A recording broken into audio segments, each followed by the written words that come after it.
Olá, meus amigos, estamos aqui voltando à nossa programação normal de vídeos no nosso canal, terças e quintas, sempre publicando vídeos aqui relacionados a holding familiar, planejamento sucessório e planejamento patrimonial, ok? Se você é novo, seja muito bem-vindo, se inscreva em nosso canal para receber os nossos conteúdos. Dê seu like aqui nesse vídeo, comente ao final, coloque suas sugestões, serão sempre muito bem-vindas, né?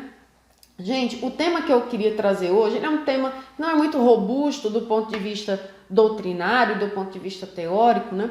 Mas ainda assim é um tema que é muito comum entre os clientes e para quem trabalha com holding é muito interessante trazer essa questão. É uma dúvida que muitas vezes assola o cliente que procura, e trazer para o cliente essa resposta logo no primeiro atendimento certamente mostrará que você entende do tema e acalmará o coração dele. E que pergunta é essa, né? Que dúvida é essa que o cliente normalmente tem em relação à constituição de uma holding? É se após a constituição de sua holding, após a sua holding já estar montada, inclusive com técnicas, se for do interesse dele, técnicas de planejamento sucessório com a doação de cotas e reserva de usufruto, como se dará a partir de então as aquisições patrimoniais. E aí o cliente vira para você e diz assim: tá, doutora, tô com a holding pronta, os bens já estão todos lá dentro, eu já fiz agora a transferência dessas cotas para os meus herdeiros, cláusula de reserva, com reserva de usufruto, cláusula de empenhorabilidade, cláusula de reversão, possibilidade de call option, tô com o sistema todo montado. E agora, quero adquirir mais um imóvel, quero adquirir um novo veículo, se for o caso, já temos aqui um vídeo falando de veículos, né? Caso ele opte em fazer essa aquisição pela holding. Enfim, como se dará agora o acréscimo patrimonial dessa família? Bem, inicialmente, antes da gente se apressar em responder essa pergunta, eu preciso trazer aqui para vocês que você pode ter dois tipos de cliente aí nessa situação e a gente precisa individualizar essas questões, tá certo? O primeiro deles é aquele que vai fazer a aquisição de patrimônio e que ele não tem renda recorrente na pessoa física, tá certo? E o outro cliente, obviamente, é aquele que tem alguma renda personalíssima que ele recebe na pessoa física e aí fatalmente ele acumulará patrimônio na pessoa física novamente. Então vamos lá.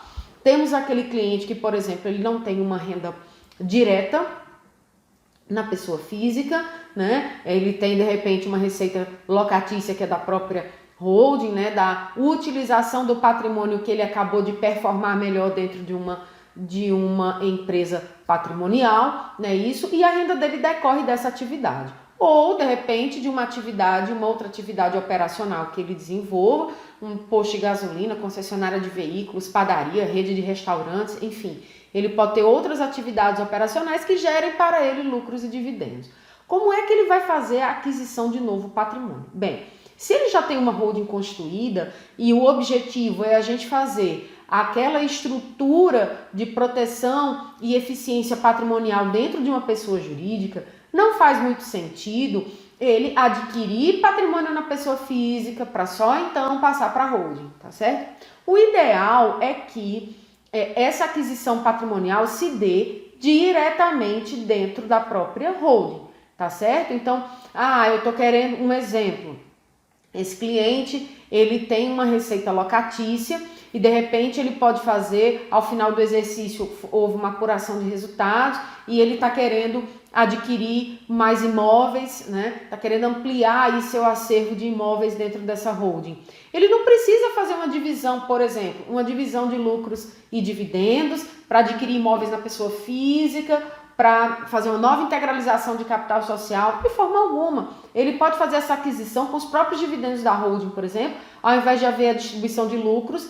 Por exemplo, pode pegar esses valores e adquirir mais um imóvel ou fazer um outro investimento dentro e em nome da própria holding, tá certo? As elevações patrimoniais se darão dentro dessa estrutura, até porque ela foi formatada, desenvolvida e implementada para isso, tá certo? O ideal realmente é que haja aí um esvaziamento do patrimônio em nome dessa pessoa natural, tá certo? Essa pessoa física, ela não será mais titular de patrimônio, salvo algum veículo, a gente viu aqui as questões envolvendo veículos, tá certo? Mas, em regra, as novas aquisições patrimoniais se darão dentro da holding, até porque se ele já praticou dentro dessa holding as ferramentas de planejamento sucessório com a doação de cotas, reserva de usufruto, a nova aquisição de patrimônio, uma vez que as cotas já estão doadas, essa doação em cotas, em percentuais, ela já representa o que seria uma sucessão legítima desses titulares dessa holding. Então, esse acréscimo patrimonial que está acontecendo nessa holding, na verdade, é como se, à medida que esse patrimônio ele fosse sendo adquirido, ele já estivesse representado pela sucessão, pela doação dessas cotas aos seus herdeiros, ok? Não há necessidade de fazer uma nova estrutura, uma nova doação de forma alguma, tá certo? Novas aquisições já estarão representadas por essa doação que já foi feita aos herdeiros em termos de antecipação de legítima, ok? Agora, temos um desafio, que são aqueles clientes que têm renda recorrente na pessoa física e que ele não tem como trazer essa renda para a pessoa jurídica, como, por exemplo, servidores públicos aposentados, né? Então, servidores públicos aposentados que têm um determinado patamar de renda, não tem como ele trazer a renda diretamente para holding, para a pessoa jurídica. E aí, fatalmente, ele vai acumular patrimônio na pessoa física. E aí, o ideal, o patrimônio que eu digo em termos de renda, né, de dinheiro mesmo. E aí, gente, ele pode se utilizar de alguns mecanismos para fazer uma outra proteção desse patrimônio, né? Então, por exemplo, ele pode fazer um seguro de vida, ele pode fazer um VGBL ou um PGBL, em que ele faz um aporte maior de capital com esse valor que ele recebeu da pessoa física, e aí ele não leva para a holding, ele fica com uma disponibilidade de patrimônio em cash maior para ele, tá certo? Ele pode levar para essa holding e aí, periodicamente, ele vai acumulando riqueza, distribuindo através da holding, acumulando riqueza, distribuindo através da holding, tá certo? Muito, muito, muito importante que ele não faça uma doação para a holding, certo? Temos a solução de consulta 111 de 2016 que entende que essas doações feitas para pessoa jurídica, elas podem importar em acréscimo patrimonial e, portanto, serem tributadas no imposto de renda, tá certo? Então, muito cuidado com essa doação feita para a holding. E aí, uma outra possibilidade, se ele quiser realmente aportar esse capital na holding, seria, por exemplo, fazer acréscimo de capital social e aí ele integraliza com dinheiro e doa, integraliza com dinheiro e doa. Aí você pode dizer assim, mas espera aí ele vai ter que recolher ITCMD? Calma, todos os estados, eles têm na legislação de ITCMD faixas de isenção. E aí, de repente, ele pode fazer esse acréscimo de capital social com a integralização em dinheiro e, posteriormente, uma nova doação de cota para os herdeiros dentro dos limites de isenção de ITCMD. Então, ele pode fazer essa operação, a integralização de capital social em dinheiro. Ela não é objeto de tributação, ok?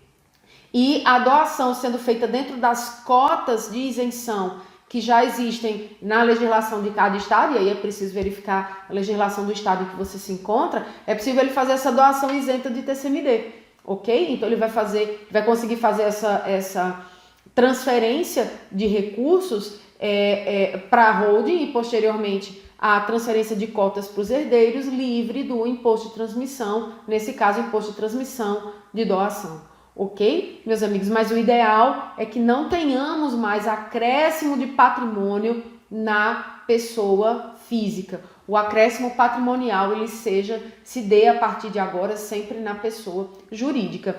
E trazendo também aqui uma outra situação que nós já falamos em alguns vídeos aqui, eu já repeti isso, as pessoas tendem a usar o holding e planejamento sucessório como sinônimos. E não são sinônimos, estão muito longe de serem sinônimos, tá certo? Utilização de holding para planejamento sucessório é apenas uma das ferramentas disponíveis, tá certo? É porque holding hoje é um tema que está na moda, as pessoas estão buscando, né? Tem essa ideia de que dá uma blindagem total do patrimônio. Nós também já desconstituímos isso aqui, né? Já vimos que isso não é verdade. Entretanto, é um mecanismo muito importante e que tem condições de dar um nível elevado de proteção patrimonial, isso é fato. Então é um produto que está na moda. Mas, por exemplo, um cliente como esse que eu falei, que tem renda recorrente na pessoa física, né, e que de repente ele não quer acumular esse patrimônio, mas ele também não quer perder a absoluta liquidez sobre esse dinheiro, ele pode fazer um VGBL, um PGBL, ele pode de repente fazer um seguro de vida e ir pagando paulatinamente essa compra dessa apólice, né? Ele pode fazer uma aplicação financeira na pessoa física e quando ele resgatar, ele então fazer essa transferência. Ele pode efetivamente doar uma parte do dinheiro diretamente aos herdeiros, como uma forma ali de oxigenar esses herdeiros, para investirem num curso, numa viagem, enfim, em algo que seja especificamente para cada um deles. E isso pode ser objeto, sim, de um planejamento sucessório que pode, sim, estar conjugado, atrelado, acessório a uma holding. Ok? Não, esses institutos, eles não se excluem mutuamente. É possível sim ter um e outro dentro de uma mesma realidade daquela mesma família. Então, procure mostrar para o cliente esse portfólio mais amplo de possibilidades, né? Porque às vezes o que se adequa para um cliente não se adequa a outro. Às vezes o cliente é um cliente que é muito apegado ao próprio patrimônio, ele tem dificuldade de fazer a transferência em vida desse patrimônio, ele não quer passar pela cabeça dele a menor e mais remota possibilidade de ele fazer qualquer transferência aos herdeiros de patrimônio em vida. E aí você tem essas outras ferramentas, esses outros institutos que podem e devem, em determinados casos, ser agregados a uma holding familiar para entregar para o seu cliente o planejamento que mais se adequa à necessidade e vontade dele. Então, meus amigos, sempre pensando nesta possibilidade, né, de conjugar institutos para atender o seu cliente. A holding, ela tem uma questão comercial e eu vou começar a trazer mais alguns vídeos aqui tratando das questões comerciais envolvendo holding familiar. Já falamos muito de doutrina, já falamos muito de jurisprudência, vamos trazer um pouquinho das questões comerciais, né? E eu vou fazer uma breve introdução aqui nesse vídeo. Gente, questões comerciais envolvendo holding. Holding é um produto que deve ser customizado às necessidades do cliente. Holding não é um modelo de contrato social que a gente simplesmente replica para família A, família B, família C, família D. E em algumas delas, inclusive, é um produto que nem se aplica. Então, o que é mais importante aqui? Nós entendermos que por ser um produto customizado, por ser um produto que deve ser adequado às necessidades daquele cliente, daquela família, de repente você precisa de mais de um atendimento para entender exatamente quais são os anseios daquela família, quais são os desafios que envolvem aquele patrimônio, para você conseguir entregar para o cliente algo que é extremamente personalizado, a realidade dele, as características dele, ok? E é por isso que é um produto, por ser customizado, por ser detalhado, por ser um produto que se adequa especificamente àquela pessoa ou àquela família, àquela realidade daquela família. É por isso que é um produto que tem um ticket mais alto, porque é um produto que exige uma personalidade maior entre advogado e cliente, exige realmente que esse cliente esteja durante um determinado tempo mais próximo daquela família, para entender a realidade daquela situação em relação ao patrimônio e entregar para aquela família o melhor planejamento possível dentro da realidade, dentro do que a norma nos permite agir, ok? Então, entenda sempre que holding é um produto personalizado, customizado e que não é a última Coca-Cola do deserto.